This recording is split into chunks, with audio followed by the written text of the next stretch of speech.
Now, from WYDC TV, this is Big Fox News at 10. Good evening. I'm Anna Manuel with Big Fox News. Authorities are investigating a plane crash near the Bradford County Airport. It happened just before noon. The Zodiac Light sport aircraft crashed shortly after takeoff in a wooded area that was about 2 miles east of the airport. The coroner says one person was killed. We will continue to follow this story for you.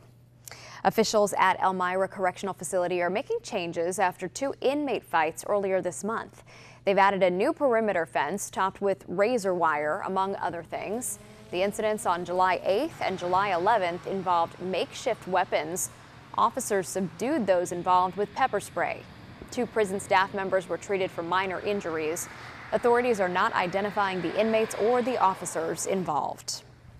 Philadelphia police say they are taking claims very seriously from an admitted killer who says he has more victims. Philadelphia Police Commissioner Richard Ross says it would be foolish to dismiss the accounts of Cosmo DiNardo. DiNardo not only confessed to killing and burying 4 men in Bucks County, but he also claims that he murdered 2 additional people.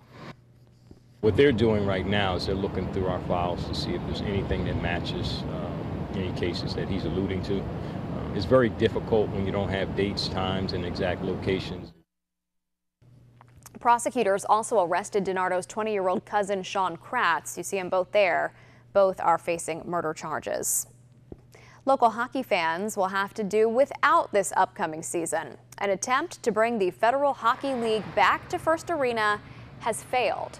Robbie Nichols, the owner of the Elmira Pioneers, was interested in managing a team and leasing the arena.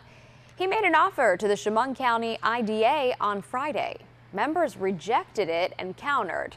Well, he turned that down, so First Arena will host many other events throughout the year.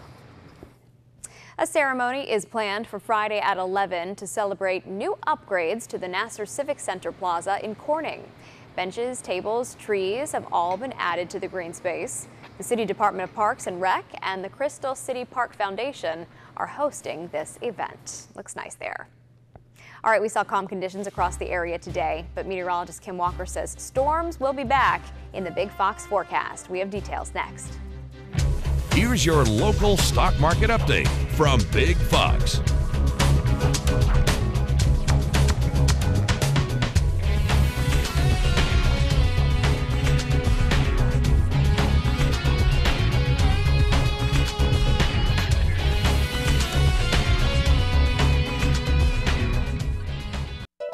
Now, your Twin Tiers forecast from Big Fox. Well, good evening, everyone. We did start off this morning with some fog and mist out there, but as we made our way through the day, we saw lots of sunshine. In fact, temperatures really warmed up, close to around 90 degrees in many locations. Tomorrow, we're going to start off with fog once again, and then partly sunny skies, so a little bit more cloud cover, but we're going to see those warm temperatures return.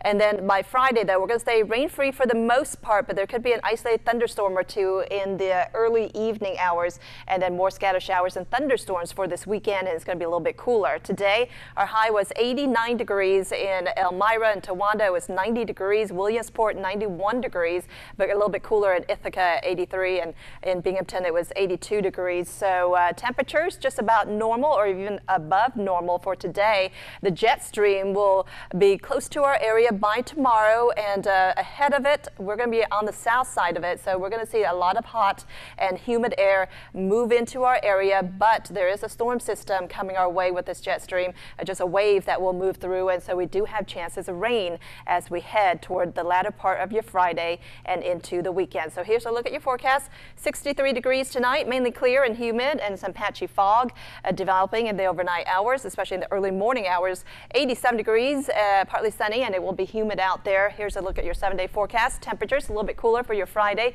because we are going to increase the cloud cover. 83 degrees for the afternoon high, and then we dip down into into the 70s on Saturday with more chances of rain, and we could see some heavy rain returning for your Sunday. Highs only climbing up to around 80 degrees, and then after that a cold front comes through, and that will bring temperatures down to the 70s for afternoon highs on Monday and Tuesday. Maybe a little bit drier conditions as well, a little bit more sunshine at least, and then we warm up to around 80 degrees for your Wednesday with partly sunny skies. So the next couple of days, I think in general will be rain-free, and then it looks like rain chances will return with that cooler air. Just in time for the weekend. Yes.